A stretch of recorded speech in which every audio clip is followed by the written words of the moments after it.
Bismillahirrahmanirrahim. Assalamu alaikum students. My name is Abdurrahman and I'm teaching you biology.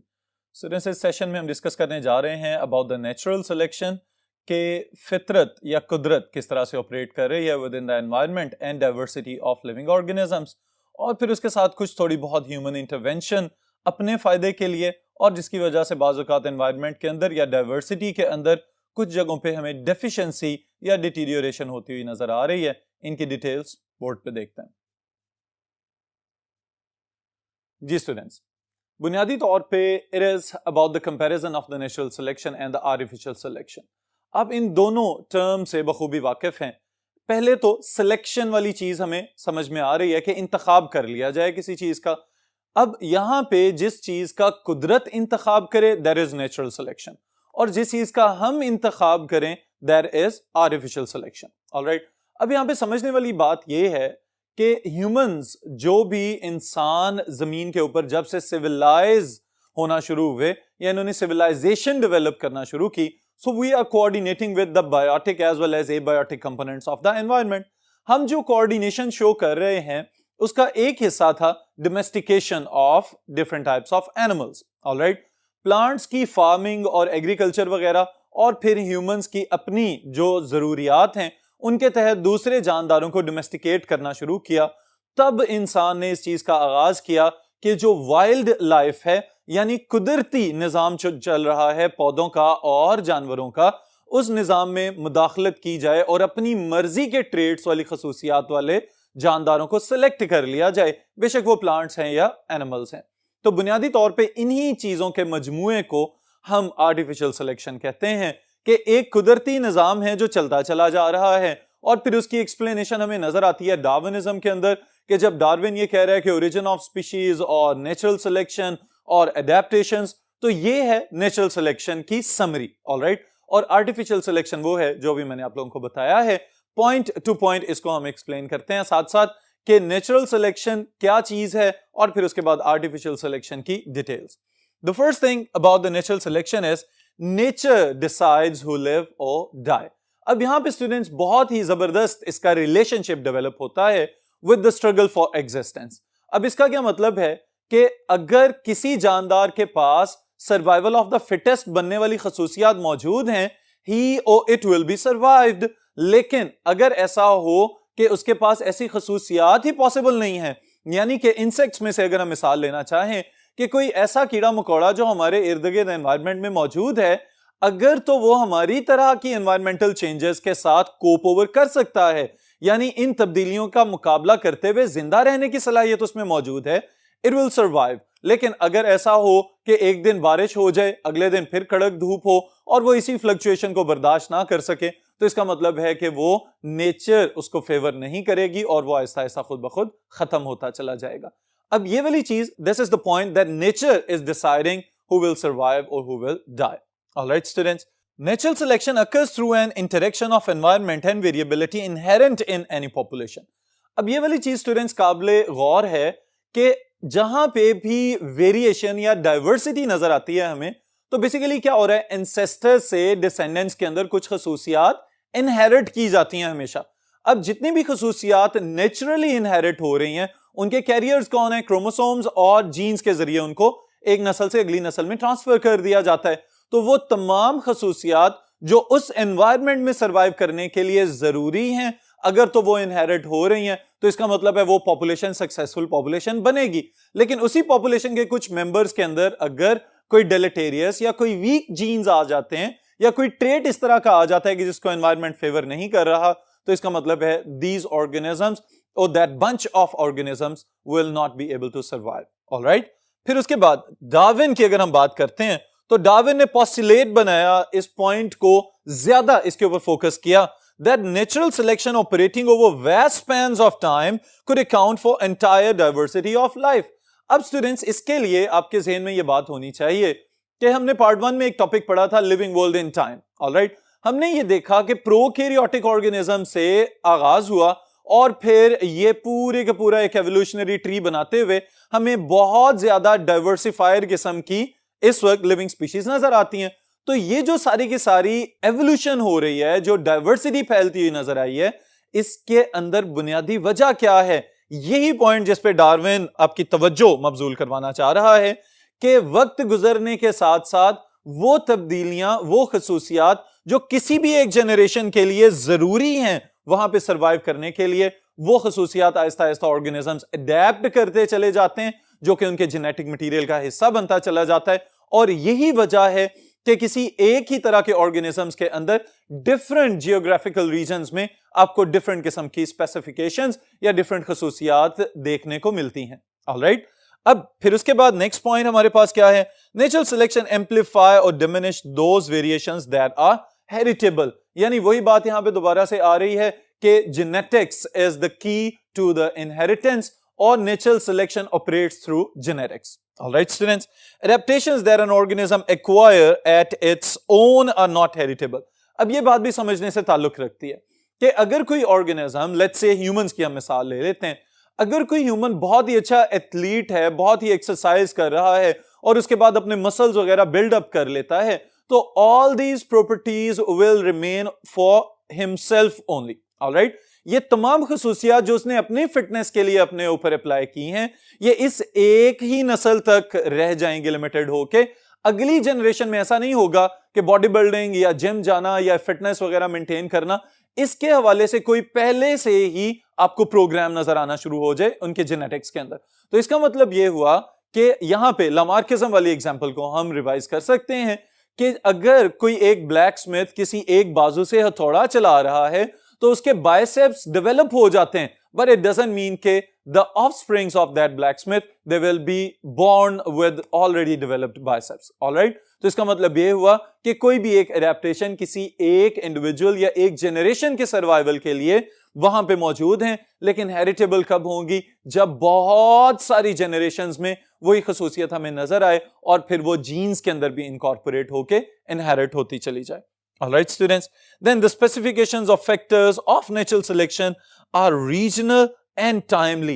ये चीज आपको समझ आएगी अगला जुमला देखने के साथ ही। Environmental factors vary from space to space and time to time. Alright students, अब इसको समझिएगा जरा गौर के साथ कि हमारे इर्द गिर्द एनवायरमेंट के अंदर ह्यूमंस के अलावा बहुत सारे ऑर्गेनिजम्स मौजूद हैं। अब हम लोग आमतौर पे एक तजर्बा करते हैं कि अगर शुमाली इलाका जात में जाएं, वहां से कोई दरख्त ले आए, क्योंकि बाज़ औक़ात कैंपेन्स में आप लोगों को फ्री जो है वो छोटे छोटे दरख्त या पौधे दिए जाते हैं कि आप इनको लगाएं घरों में जाके। अगर हम वहां से कोई पौधा लेके आ रहे हैं तो जरूरी नहीं कि वो हमारे वाले मैदानी इलाकों के अंदर भी बहुत अच्छी ग्रोथ शो करना शुरू कर दे। ऑलराइट, इसी तरह से कोई animal, let's say polar bears हैं, अगर हम उनको वहां से उठाते हैं जहां पे वो फ्रीजिंग टेम्परेचर में सर्वाइव कर रहे हैं या बिलो फ्रीजिंग पॉइंट भी जाके सर्वाइव करते हैं, अगर हम उनको वहां से माइग्रेट करवाएं और लाके कहीं एशियन सब कॉन्टिनेंट में रख दें, तो यहां पे हो सकता है वो इस टेम्परेचर के साथ कोप ना कर सकें, यहां पे उनका गुजारा ही ना हो सके। तो इसका मतलब ये हुआ कि नेचुरल सिलेक्शन के अंदर हमेशा एनवायरमेंटल फैक्टर्स जो हैं वो एक जगह पे एक जैसे होते हैं, किसी भी दूसरी जगह पे जाएंगे तो वो अल्टीमेटली चेंज होते हुए नजर आना शुरू हो जाते हैं। बिल्कुल इसी तरह के जैसे डार्विन जब गैलापागोस आइलैंड्स पे गया तो उसने देखा कि वहां पे मौजूद टर्टल्स, वहां पे मौजूद परिंदे, वहां पे मौजूद जो फॉसिल्स मिले, उनके ऊपर उस स्पेसिफिक जियोग्राफिकल रीजन की स्टैंप मौजूद थी। इसका मतलब क्या था कि वो जानदार सिर्फ उसी माहौल में, उसी जगह पे जिंदा रह सकते हैं। अगर उनको कहीं से डाइवर्सिफाई करके एक जगह से उठा के किसी दूसरी जगह ले जाया जाए जहां पे एनवायरनमेंट उनके लिए फेवरेबल ना हो, तो हो सकता है वो वहां पे ज्यादा देर सर्वाइव ना करें। This is the favour of the nature for the natural selection. Alright, बहुत अच्छी एग्जांपल आपकी बुक में कोट की गई है स्टूडेंट्स यहां पे, that is the development of the resistance to antibiotics in bacteria. अब इससे क्या मुराद है कि भाई अगर बच्चों के अंदर बचपन से ही उनको दवाइयां या एंटीबायोटिक्स खिलाना शुरू कर दी जाएं, तो उनकी बॉडीज के अंदर जो बैक्टीरिया मौजूद हैं, इवन के वो बैक्टीरिया जिनको हम जर्म्स के नाम से जानते हैं, वो बैक्टीरिया भी आहिस्ता आहिस्ता उस एंटीबायोटिक के खिलाफ कोई ना कोई रेजिस्टेंस, कोई ना कोई मज़ाहमत वाली कुव्वत पैदा कर लेते हैं। और फिर इसकी वजह से क्या होता है कि शुरू में तो सिरप्स वगैरह दे के काम चल जाता है, लेकिन जो जो बड़े होते चले जाते हैं 250 mg से 500, देन 750 और 1000 mg तक ये पोटेंसीज हमें देनी पड़ती हैं। अब इनका मकसद क्या है कि असल में बॉडीज के अंदर जो बैक्टीरिया मौजूद हैं उनका जितना ज्यादा एक्सपोजर होगा in front of the antibiotics, तो बैक्टीरिया भी अपने अंदर एंटीबायोटिक्स को बर्दाश्त करने वाले जीन्स पैदा कर लेंगे, जिसकी वजह से same potency will have no effect on those bacteria. अगर कोई बंदा नेक्स्ट टाइम दोबारा से बीमार होता है तो फिर एंटीबायोटिक की पोटेंसी उसकी मिकदार में इजाफा करके दवाई देनी पड़ती है ताकि बैक्टीरिया को खत्म किया जा सके. ऑलराइट, इसका मतलब क्या हुआ? Bacteria are evolving, nature is favouring them to become resistant. Alright students, this is natural selection कि कुदरत किस तरह से जानदारों को फेवर कर रही है with the changing environment and changing temperatures or the climatic conditions. This is natural selection. All right. अब आ जाते हैं हम दूसरी तरफ, that is artificial selection. जी स्टूडेंट्स, artificial selection, अब उसके नाम से ही पता चल रहा है कि ये मसनूई इंतखाब है. अब मसनूई इंतखाब से क्या मुराद है? यहां पे आपने अपने ज़हन में ये बात जरूर रखनी है कि यहां पे ऑपरेट करने वाली पावर जो है वो इंसानों के पास है. All right. So now Humans decide who lives or dies. अब यहां पे कुछ खतरनाक बातें भी हैं और कुछ समझने से ताल्लुक भी रखती हैं. इसकी मिसाल हम यूं लेते हैं कि एक मर्तबा किसी गांव में आबादी बढ़ती चली गई और उन्होंने आहिस्ता आहिस्ता जंगलात का कटाव करना शुरू कर दिया. जंगलात काटने के बाद एक दिन ऐसा हुआ कि बहुत सारे किसान जब खेतों में काम कर रहे थे तो उन्होंने देखा कि वहां पे एक टाइगर घूमता हुआ आ रहा था. अब उन सब किसानों ने उसके साथ एक मुकालमा किया जिसको मैं मुख्तसर कर रहा हूं आपके लिए. वो मुकालमा क्या था कि तुम हमारी आबादियों में आ चुके हुए हो. तो उसके जवाब में उस टाइगर ने क्या कहा कि भाई अगर आप गौर करें तो असल में आपने हमारे लिविंग एनवायरनमेंट के अंदर पेनिट्रेशन की हुई है और आप हमारे कुदरती माहौल को खराब कर रहे हैं. तो बुनियादी तौर पे इससे हमें मैसेज क्या मिल रहा है स्टूडेंट्स? ये मैसेज मिल रहा है कि हमने कहीं कहीं तो अपना फायदा देखा, लेकिन ओवरऑल अगर हम देखें तो बहुत सारे बड़े बड़े हमने वाइल्ड लाइफ एनवायरनमेंट्स या बहुत बड़े पार्क्स को खुद से खराब भी कर दिया हुआ है, जिसकी वजह से डाइवर्सिटी में कमी आती जा रही है. अब इसको अगर हम देखें वन बाय वन आपके सिलेबस के पॉइंट ऑफ व्यू से तो क्या याद रखेंगे? The selection bye humans for breeding of useful traits from the natural variation among different organisms. अब देखें यहां पे भी हम क्या कर रहे हैं, सिर्फ जानदारों को आइसोलेट कर रहे हैं फ्रॉम देयर नेचुरल एनवायरनमेंट्स. अब अगर हमें यह पता चलता है कि कोई एक गाय की किस्म ऐसी है कि जो कम दूध देने वाली है और दूसरी तरफ कोई गाय की किस्म ऐसी है जो ज्यादा दूध देने वाली है, तो हम किसको सिलेक्ट करेंगे? It is a common sense question. हम उसी को ज्यादा पसंद करेंगे जो ज्यादा पैदावार दे रही है. तो हमने यही काम किया कि उन गाय की नस्लों को अलहदा कर दिया और जो कम दूध दे रही थी, अगर उनमें गोश्त ज्यादा पैदा करने की सलाहियत है तो फिर हमने उनसे दूध हासिल करने की बजाय गोश्त हासिल करने को तरजीह दे दी और उनको मीट प्रोडक्शन के लिए रख लिया, मिल्क वालों को मिल्क प्रोडक्शन के लिए रख लिया. तो ये है आर्टिफिशियल सिलेक्शन. ऑलराइट. फिर इसी तरह जैसे मैंने आगाज में कहा था कि बुनियादी तौर पे इंसान ने जब एनिमल्स को डोमेस्टिकेट करना शुरू किया है तो उस वक्त से लेके अभी तक हम अपनी मर्जी की चॉइसेस सिलेक्ट करते चले जा रहे हैं.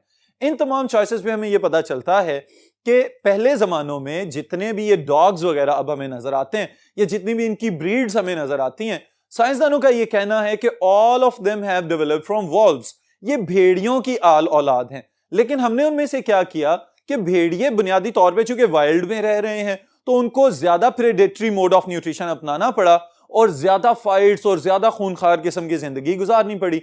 लेकिन इंसानों ने किन डॉग्स को सिलेक्ट किया जो देखने में क्यूट नजर आ रहे हैं, जो आपके साथ ज्यादा फ्रेंडली हो सकते हैं और जो इंसानों को कम से कम नुकसान पहुंचाते हैं. ऑलराइट. तो इन ब्रीड्स को आहिस्ता आहिस्ता हमने खुद से अपने तौर पे ब्रीड करवाया, हाइब्रिड्स बनवाए और फिर अपने साथ रखना शुरू कर दिया. This is artificial selection. फिर इसके बाद students, humans have modified other species over many generations by selecting individuals with the desired traits as breeding stock. अब इस चीज को हम बहुत ही अच्छे तरीके से समझ सकते हैं अगर हम एग्रीकल्चर पे नजर दौड़ाएं.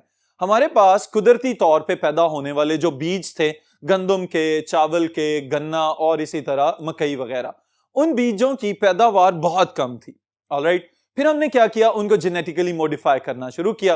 पहले उनमें से ज्यादा पैदावार वाले बीज इकट्ठे किए और फिर उनके अंदर ग्रोथ और प्रोडक्टिविटी वाले जीन्स को मैनिपुलेट किया और अब हमारे पास इस तरह के प्लांट्स मौजूद हैं एग्रीकल्चर के अंदर कि जिनकी पैदावार वाइल्ड की पैदावार की निस्बत 200 या 300 गुना से भी ज्यादा है. ऑलराइट. तो इसका मतलब यह हुआ कि हमने अपनी मर्जी से ऑर्गेनिजम्स को सिलेक्ट किया, फिर उसके बाद उनको मैनिपुलेट किया और फिर खुद से अपनी मर्जी की जनरेशंस पैदा करते चले जा रहे हैं. Then as plants and animals we grow bear little resemblance to their wild ancestors. यहां पे भी एग्जैक्टली वही वॉल्व्स वाली बात आ जाती है कि हमें कुछ ब्रीड्स डॉग्स के अंदर इस तरह की नजर आएंगी, जैसे कि जर्मन शेफर्ड्स या बेल्जियन शेफर्ड्स वगैरह हैं, और फिर इसी तरह वो हस्कीज वगैरह जिनको हम आमतौर पे क्यूटली नाम देते हैं। इनको देखने से ही हमें पता चलता है कि these dogs have close resemblance to the wolves. लेकिन ओवरऑल क्या चल रहा है कि इन ऑर्गेनिजम्स के इंसेस्टर्स वॉल्व्स हैं, but they have modified themselves, that's why they are selected by humans in artificial selection. फिर इसके बाद criteria of selection is desirable phenotype और प्रोडक्टिविटी। ये भी वही चीज है कि जो इंसान को देखने में ठीक लग रहा है या जिसमें अपना फायदा नजर आ रहा है उसको सेलेक्ट किया जा रहा है। Then examples, all dogs are descendants of wolves. Milk and meat producing species have been selected all over the world. Corn, wheat and ornamental plants even. यानी वो पौधे जो वाइल्ड में ग्रो कर रहे थे लेकिन देखने में खूबसूरत नजर आए, उन पौधों को भी इंसान ने अपने घरों में, अपने लॉन्स में और अपने पार्क्स में जीनत के लिए जगह दे दी। Alright students, this is a general overview or comparison of natural selection and artificial selection. फिर इसके बाद इंशाल्लाह ताला नेक्स्ट सेशन में नेक्स्ट टॉपिक के साथ मुलाकात होगी।